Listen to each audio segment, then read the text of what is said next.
মালাই মোহিনী, এত সুন্দর একটা মিষ্টি যা খাওয়া মাত্রই আপনার মন জয় করবেই। নামটা শুনে আপনাদের মনে হতে পারে বুঝি বা বানানো বেশ কঠিন, কিন্তু না, বানাতে পারবেন খুব সহজে ঘরোয়া উপকরণে চটজলদি। আর খাওয়ার পরে যে তৃপ্তিটা পাবেন তাতে বানানোর কষ্টটা কিচ্ছু মনে হবে না।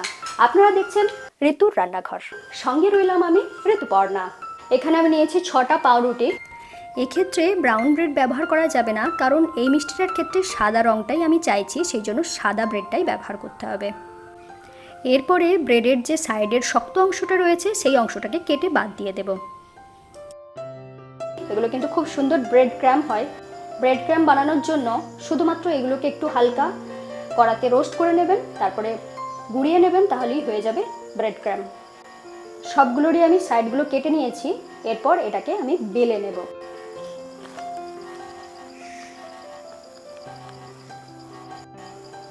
একদম পাতলা করে বেলে নিতে হবে, যতটা পাতলা সম্ভব।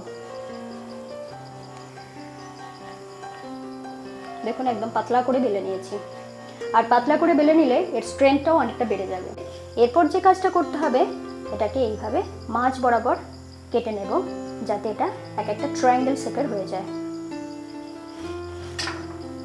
দেখুন এক একটা ট্রায়াঙ্গেল শেপের হয়ে গিয়েছে।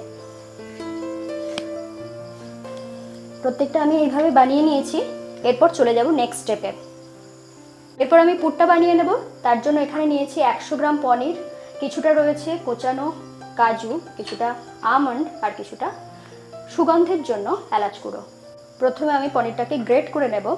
এটা যদি ঘরে বানানো পনির হয় সেক্ষেত্রে হাতে করে মেখে নিলেই চলে যাবে।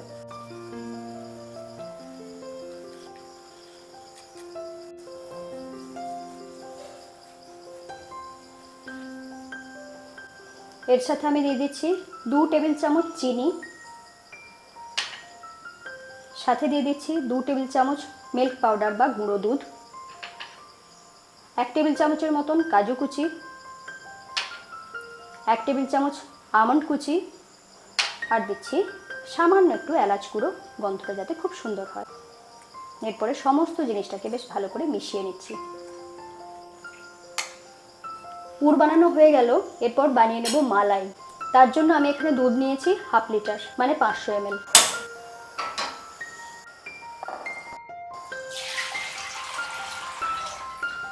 এরপরে দুধটাকে গাঢ় করে নিতে হবে। গাঢ়টা খুব সহজেই করে নিতে পারবেন যদি এখানে গুঁড়ো দুধ ব্যবহার করেন। আমি এখানে 1/2 কাপ গুঁড়ো দুধ ব্যবহার করছি। যখন দুধটা ঈষদুষ্ণ গরম থাকবে ঠিক সেই সময় গুঁড়ো দুধটা মিশিয়ে দেবেন, খুব সহজে মিশে যাবে। সাথে দিয়ে দিচ্ছি 2টো ছোটো এলাচ। অবশ্যই মুখটা ফাটিয়ে দেবেন, তাহলে গন্ধটা আরও বেশি ভালো হবে। এরপরে দিয়ে দিচ্ছি চিনি, 1/4 কাপ চিনি দিয়েছি। এরপর শুধু দুধটাকে ফুটিয়ে গাঢ় করে নিতে হবে।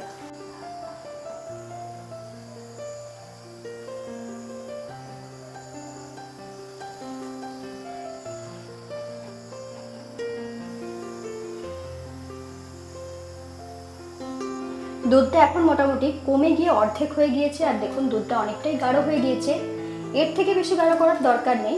এরপর আমি গ্যাসটা অফ করে দেব। দুধটা যখন ঠান্ডা হয়ে যাবে তখন আরও অনেকটাই গাঢ় হয়ে যাবে। এখন একটা লেই বানিয়ে নেব।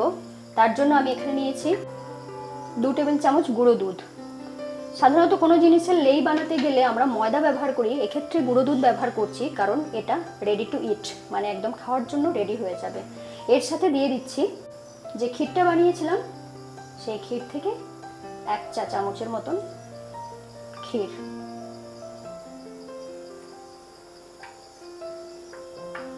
টাইট হয়ে গিয়েছে সেই জন্য আরও একটু দিয়ে দিচ্ছি।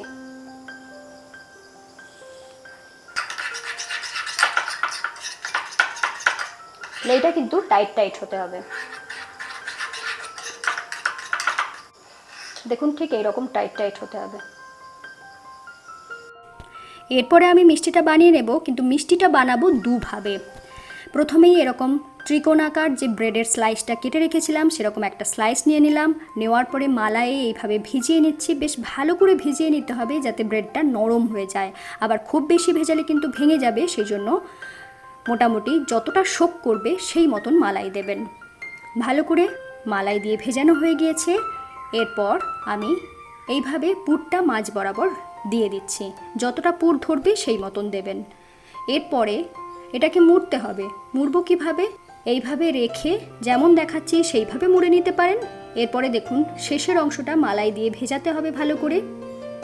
আর যে লেইটা বানিয়ে রেখেছিলাম সেইটা এখানে দিয়ে দিলে সঙ্গে সঙ্গে চিটে যাবে, কোনো সমস্যায় পড়তে হবে না। দেখুন এবার কিন্তু একটা সুন্দর সিঙ্গারার শেপ তৈরি হয়ে গেল। এইভাবে বানাতে পারেন, কিংবা আরও একটা পদ্ধতি দেখিয়ে দিচ্ছি, সেইভাবে বানালে আমার মনে হয় আর একটু সহজ। একইভাবে আমি ত্রিকোণাকার ব্রেডের স্লাইস নিয়েছি। নেওয়ার পরে মালাইয়ে বেশ ভালো করে এটাকে ভিজিয়ে নিচ্ছি। এক্ষেত্রেও বলে দিই, মালাই কিন্তু খুব বেশি দেবেন না, যাতে গড়িয়ে পড়তে শুরু করবে। যতটা টানবে ঠিক ততটাই মালাই দেবেন। এরপর হাতে তুলে নিলাম। নেওয়ার পরে ঠিক যেভাবে সিঙ্গারা বানাই সেইভাবে হাতে এইভাবে ভাঁজ করে নিলাম। নাকের দিকটা একটু মুড়ে নিলাম।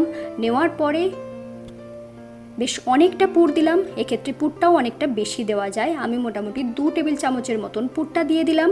দেওয়ার পরে দেখুন পুরেতে মাঝখানটা বেশ টাইট হয়ে গিয়েছে, শেপটা সুন্দর হয়ে গিয়েছে। এই সময় দিয়ে দিচ্ছি ওপর থেকে মালাইটা একটু বেশি পরিমাণে দিচ্ছি, যাতে ভিতরের পুরটাও সুন্দরভাবে ভিজে যায়। ভেজানো হয়ে গিয়েছে। এরপর লেইটা কিছুটা নিয়ে নিচ্ছি। নেওয়ার পরে এইভাবে দিয়ে দিচ্ছি মাঝ বরাবর। সিঙ্গারা ঠিক যেভাবে মোড়ে মাঝখানটা প্রথমে মুড়ে নিতে হবে। নেওয়ার পরে ধারগুলো এইভাবে মুড়ে নিচ্ছি। দেখুন সুন্দরভাবে সিঙ্গারার শেপ তৈরি হয়ে গেল, আর এটা খুলে যাওয়ারও কোনো সম্ভাবনা থাকবে না। এরপর নাকের দিকটা একটু সোজা করে নিলাম। দেখুন তো কতটা সুন্দর লাগছে এটা দেখতে। এইভাবে ইনস্ট্যান্ট কিন্তু মিষ্টি বানিয়ে নেওয়া যায়। এরপর ওপর থেকে মালাইটা এইভাবে দিয়ে দিচ্ছি, যাতে সুন্দরভাবে ভিজে যায়।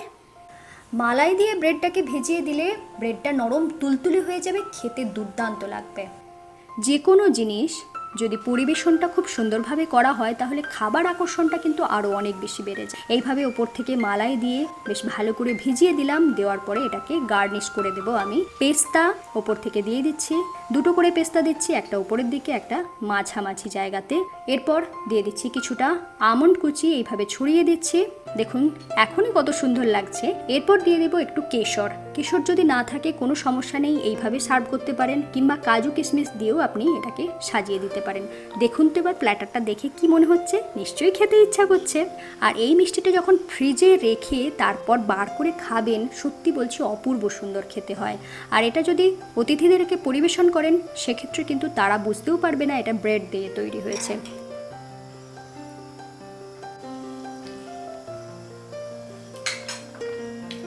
অসাধারণ হয়েছে। রেসিপিটা কেমন লাগলো আমায় অবশ্যই লিখে জানাবেন। চ্যানেলটা সাবস্ক্রাইব করে নিন আর বেল আইকন প্রেস করে রাখবেন, যাতে আমার সমস্ত নতুন ভিডিও নোটিফিকেশন সবার আগে আপনার কাছে পৌঁছে যায়। সকলে খুব ভালো থাকুন আর দেখতে থাকুন ঋতুর রান্নাঘর।